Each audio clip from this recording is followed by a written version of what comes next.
Olá, amigos da Rede Emancipa, eu me chamo Lilian Ribeiro, eu sou editora de livros e também professora do cursinho Leolinda Daltro e eu estou muito feliz de estar aqui para compartilhar com vocês algumas impressões sobre um livro que é muito importante para mim, O Campo Geral, do Guimarães Rosa. O Guimarães Rosa, além de escritor, era médico e também diplomata. Ele fez parte da terceira geração modernista, também conhecida como geração de 45, com outros grandes escritores como Clarice Lispector, João Cabral de Melo Neto, Lígia Fagundes Telles.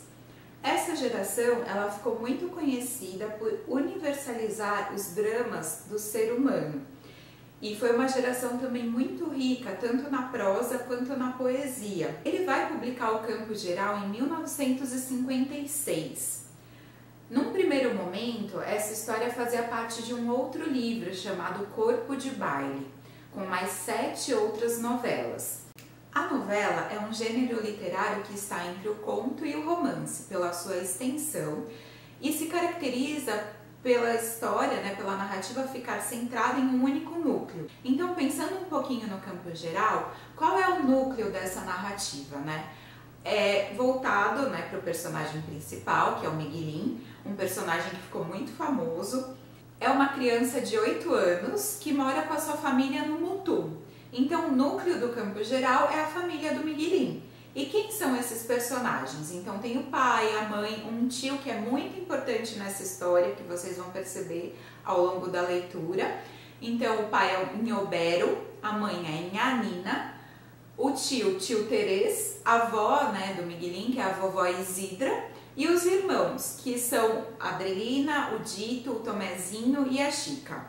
Vocês vão ver que ao longo dessa narrativa, o Miguelim ele tem um carinho, uma amizade muito especial com o Dito. E ele é um elemento central na história, Então eu quero compartilhar um trechinho com vocês, que é uma fala do Dito para o Miguelim, e começa assim. Miguelim, Miguelim, vou ensinar o que agorinha eu sei demais. É que a gente pode ficar sempre alegre, mesmo com toda coisa ruim que acontece acontecendo. A gente deve de poder ficar então mais alegre por dentro. E o Dito quis rir para Miguelim. A história é narrada em terceira pessoa, o narrador é onisciente, aquele que sabe de tudo, dos sentimentos, dos pensamentos do personagem, e ele está muito colado ao personagem principal, que é o Miguelim. Então a gente pode dizer que a gente tem até uma visão comprometida da história. Quando a gente chega lá no fim, às vezes a gente tem a sensação de nossa, acho que eu preciso reler porque tem coisas que eu não percebi, que eu não entendi direito. Porque a gente também vai acompanhando esse olhar um pouco comprometido. Tanto pela questão de ser uma criança de 8 anos que não percebe muito bem as relações do mundo dos adultos, e também porque a gente vai descobrir lá no final que tem uma questão essencial que a gente entende o porquê que o Miguelim não enxergava tão bem. Que eu não sei se eu conto ou se eu não conto, porque eu queria muito que vocês lessem essa novela, que eu acho sensacional. Então eu vou deixar no ar e vou deixar vocês descobrirem o porquê que no final as coisas mudam um pouquinho, que a gente percebe que o Miguelim tinha essa visão um pouco comprometida. Eu acho que é importante a gente pensar que ao falar em Guimarães Rosa, a gente tem que ter em mente 3 palavras: sertão, travessia e neologismos. Como a gente vai perceber isso no Campo Geral? O personagem principal é um menino de 8 anos e ele está passando por um processo de amadurecimento.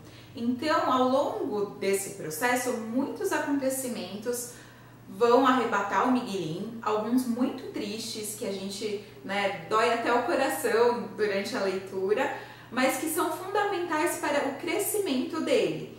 Então, esse processo de amadurecimento, que a gente pode até chamar de ritos de passagem da infância até a fase adulta, vai marcando a trajetória do Miguelim. Então a gente pode associar isso tudo com a travessia para o Rosa. A travessia ela aparece em outros livros dele, a última palavra ali do Grande Sertão Veredas. Então é uma coisa muito importante para a obra dele como um todo. A outra coisa que eu mencionei foi o sertão.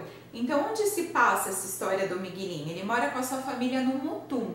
O que é o Mutum? O Mutum é um lugar, né, afastado, meio isolado até, né, entre morro e morro. Então, se a gente olha para o nome Mutum, a gente vê isso até na construção da palavra, né? Mutum é um palíndromo e ele representa essa localização do Mutum, né, num covão. Então, a gente tem o M no início e no fim, né?